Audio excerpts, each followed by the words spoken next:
এমন কঠিন নয় যে আমরা সর্বশক্তি নিয়োগ করে যদি আল্লাহ সাহায্য চাই, জনশক্তি যদি আমরা এই 3 দিন মাঠে নামে আমরা ছুটি নিয়ে আমরা পেরেশানির সাথে সর্বশক্তি নিয়োগ করে আল্লাহ সাহায্য নিয়ে মাঠে নামি, তাহলে উপচে পড়ার মতো উপস্থিতি আমরা নিশ্চিত করতে পারবো ইনশাআল্লাহ।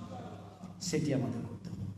এই জন্য ভূমিকম্প যদি হয় আর ঘূর্ণিঝড়ও যদি হয়, আমাদের সমাবেশ হবে ইনশাআল্লাহ।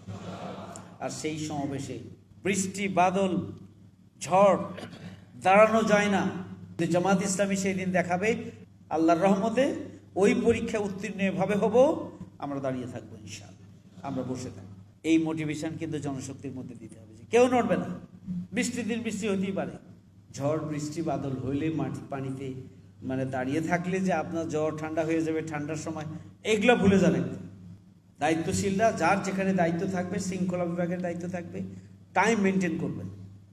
আপনারা কোথা থেকে কয়টার সময় লোকেরা উপস্থিত হবে, বাদ থাকবে যারা, তারা কি করবে, দূরে যারা আছেন গাড়িতে আসবে, মিছিল করে যারা আসবে তারা কিভাবে মিছিল, কতগুলো তো থেকে গেল তাদেরকে কিভাবে নিয়ে আসবে, মিছিলটা কোন সময়ের মধ্যে কোন জায়গায় পৌঁছবে, হিসাব করে করে করবেন।